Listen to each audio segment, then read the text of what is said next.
Olá, amigos do Quartel General, você que está estudando para o concurso da FUDASSE, Fundação Socioeducativa do Estado do Rio Grande do Norte. Vamos passar diversas dicas aqui sobre essa portaria que é muito importante para a nossa prova. Hoje vamos falar sobre um tópico muito tranquilo, mas tem alguns detalhezinhos ali que a banca examinadora ela pode trocar ali na hora da prova e acabar fazendo uma confusão em nossa cabeça. Então é importante que a gente fique esperto aqui neste quadro. Começando lá no artigo 13, nós vamos falar sobre as comunicações dos socioeducandos. E aí no artigo 13 nós já temos que essas comunicações com o mundo exterior, elas devem sempre ser registradas ou devem ser autorizadas, perfeito? E aí no artigo 14 nós temos muito interessante. Você, agente socioeducativo, você é dos Correios? Não, você não é dos Correios. Então fica expressamente proibida essa intermediação de comunicações entre os socioeducandos e os outros alojamentos, outros socioeducandos e também familiares, entre o socioeducando e outros socioeducandos, entre o socioeducando e seus familiares. E é interessante essa comunicação também, né? Vedação de intermediação da comunicação de um alojamento com outro alojamento, pois eles podem estar tramando alguma. Perfeito? E aí o que acontece? Nós temos, ele fala assim, que fica vedado, é expressamente vedado, ele fala assim, olha só, sem o conhecimento da equipe técnica. Só que ele não fala se com o conhecimento da equipe técnica pode. Então não vamos pensar no algo a mais. Vamos pensar aqui, fica expressamente vedada essa intermediação, perfeito? Sem o conhecimento da equipe técnica, ponto final. Perfeito? Não vamos imaginar coisas que não temos na lei, no ato normativo. Perfeito? Vamos continuar. Nós temos o seguinte, no artigo 15, nós temos que as comunicações, todas as cartas ou quaisquer outras formas de escrito que são confeccionados aí pelos socioeducandos, olha só o que ele fala. Nós temos aqui, ó, que deve passar pelas mãos da equipe técnica. Serão entregues à equipe técnica para providências cabíveis. Então preste muita atenção. Vedação e intermediação e se houver comunicação, deve passar aqui pelas mãos da equipe técnica. Fique ligado, beleza? E aí nós temos o seguinte, continuando, que aos socioeducandos deve ser esclarecido que todas as formas de comunicação com os familiares e com os terceiros deverão ser realizadas com a anuência da gerência da unidade e também da equipe técnica. Ele fala assim, e ou da equipe técnica, perfeito? Sob a supervisão de um agente socioeducativo, perfeito? Então deve ficar ligado, ó, socioeducando, você fica esperto. Por quê? Porque toda forma de comunicação deve ter aqui um ok, o aval aqui da gerência e ou da equipe técnica. E deve ser sempre supervisionada. Tá aqui. Perdão. Ok? Tranquilo? Fácil? Muito fácil. Aí você deve estar se perguntando, professor, olha só, será que esses socioeducandos, eles têm a possibilidade de ligações telefônicas, por exemplo, no caso de socioeducandos que tenham familiares distantes? E aí é interessante que nós temos essa possibilidade aqui na nossa portaria. Olha só, o artigo 17 fala que os socioeducandos poderão realizar ligações telefônicas de acordo com os dias e horários aí definidos pelo Conselho Gestor. Então é muito interessante até a gente colocar essa informação aqui, que vou colocar assim, ó, dias e horários, beleza? Dias e horários aqui definidos pelo Conselho Gestor, beleza? Guarda essa informação aqui, eu vou ultrapassar aqui esse pedaço do quadro, então a gente coloca aí no caderno, perfeito? Dias e horários definidos pelo Conselho Gestor. Ok? Continuando, nós temos o seguinte, artigo 17, parágrafo único, vou aqui na sequência, nós temos que essas ligações que são realizadas pelos sócio-educandos, elas devem ser acompanhadas. Devem ser acompanhadas por quem? E aqui eu quero que vocês prestem muita atenção. Por quê?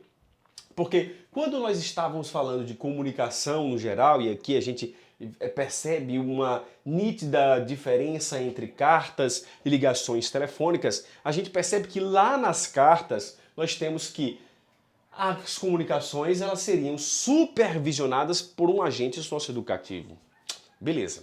Só que nas ligações telefônicas, como há uma necessidade de atenção maior, nós devemos ter aí o acompanhamento de quem? Da gerência ou da equipe técnica. É o que fala o parágrafo único. O parágrafo 1º. As ligações telefônicas realizadas pelos sócio-educandos deverão ser acompanhadas pela equipe técnica ou pela gerência. Então, preste muita atenção a essa diferença sutil que poderá ser cobrado lá na nossa prova. E aí fala que essas ligações telefônicas, é óbvio que deveremos respeitar a privacidade, né, os direitos aí dos sócio-educandos, perfeito? Vamos mais. A pertinência dessas ligações deve ser avaliada aí pela equipe técnica. A equipe técnica também verificará, supervisionará essa questão do número, perfeito? De do número, né, para o qual está sendo ligado, né? Olha só. As ligações efetuadas e recebidas pelos sócio-educandos devem se originar no terminal telefônico oficial da unidade socioeducativa e se destinar a um número previamente autorizado pela equipe técnica. Então, perceba esse papel aí da equipe técnica, verificando a pertinência, verificando o número e já nós veremos no parágrafo 4º, em caso de suspeita de irregularidade, a equipe técnica deve comunicar à gerência da unidade, ele fala assim, ó, deve comunicar imediatamente à gerência gerência da unidade, repetindo, a equipe técnica comunicará à gerência da unidade imediatamente, né, ele fala assim, e a gerência da unidade decidirá por convocar o conselho gestor ou o conselho de responsabilização socioeducativa. Então, muito interessante essa informação. Repetindo aquela informação, né? O acompanhamento das ligações telefônicas é feito pela gerência ou equipe técnica, enquanto aqui não é acompanhamento, mas supervisão das comunicações é feito pelos agentes socioeducativos. E aqui o papel importante da equipe técnica, ok? Para o quadro seguinte aqui, nós temos informações relacionadas aos telefones celulares. Nós temos aí no artigo 18 que é expressamente vedada a posse, né? Os sócio-educandos não poderão ter aparelhos celulares. Não poderão, de forma alguma, ter em seus alojamentos aparelhos celulares ou em qualquer outro lugar da unidade, perfeito? Porque se for achado um aparelho celular, ele deve ser apreendido, é o que fala aí o artigo 18, parágrafo 1º, a apreensão do telefone celular ou dispositivo de emissão de dados em poder do sócio-educando deve ser imediatamente comunicado. Então, havendo apreensão, 4 pessoas deverão ser comunicadas. Nós temos 1. Gerência da unidade, 2. Equipe técnica, 3. Núcleo de segurança da fundação e 4. Nós temos autoridade judiciária, perfeito? 4 pessoas deverão ser comunicadas no caso de apreensão do telefone celular, perfeito? E os agentes, professor? Os agentes podem ter celulares? Podem.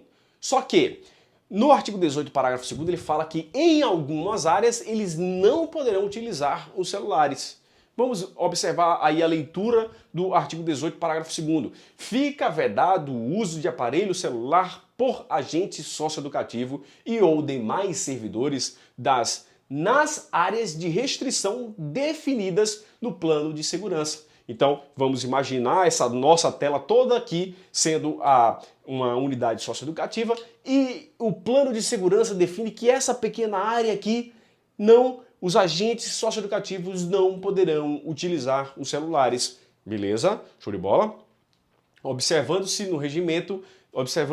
o disposto no regimento interno da unidade. Então, fica ligado aí nessa informação. Os agentes podem ter, mas eles não podem ter naquelas áreas definidas lá no plano de segurança. Perfeito? E por último aqui, informação sobre a internet. É óbvio que é emissão de dados também, então nós temos que o acesso à internet ele vai ser disponibilizado pela unidade socioeducativa. Perfeito. E aí, em determinadas atividades, vamos dizer assim, atividades pedagógicas. E aí nós temos o seguinte, ó, que o acesso à internet somente é permitido ao socioeducando no âmbito da unidade das atividades pedagógicas desenvolvidas no interior da unidade e sob o monitoramento do responsável pela atividade. Ele não cita quem é. Perfeito? Sendo vedado o acesso a sites de conteúdo inapropriados, ilícitos, como, por exemplo, os pornográficos e também as redes sociais. Então vou até colocar essa informação aqui, né? Vou até colocar essa informação aqui, né? Sites inapropriados, por exemplo, né? Os sites pornográficos e também as redes sociais. As redes sociais, nós teremos aí essa proibição. Beleza? Então, ficamos com essas informações, muito interessante, eu acho que é a parte mais difícil da nossa portaria, é o que? Memorizar quem são as autoridades competentes para determinados atos, perfeito? Ou as autoridades que aparecem. Eu sou mais difícil. Os dois pontos mais difíceis são as autoridades e são os prazos. Se a gente conseguir fechar aí com chave de ouro essas informações aí, a gente arrebenta qualquer questão que vier da portaria. Falo com absoluta certeza, com experiência aí. Por quê? Porque eu, quando estou estudando aqui, estou analisando uma lei, eu verifico uma potencial questão de prova e falo assim, o aluno pode errar nisso aqui, o aluno pode se atrapalhar nesse prazo aqui, pode se atrapalhar nessa informação. Então, eu trago as informações aqui pensando em possíveis questões que nós teremos lá no dia da prova. E se você não adquiriu aí, dê uma olhada na nossa apostila, né? Temos a portaria 249, portaria 250, temos a lei 12.594 também e diversos atos normativos ali que são importantes para a nossa prova. Então, fica esperto lá na nossa apostila, ok? Se você gostou, curta, comente, compartilhe. Essas ações realmente são muito importantes para o nosso engajamento nas redes sociais, para aparecer para mais e mais pessoas e, consequentemente, ajudar mais e mais pessoas sim. Beleza? Muito obrigado mais uma vez e até a próxima!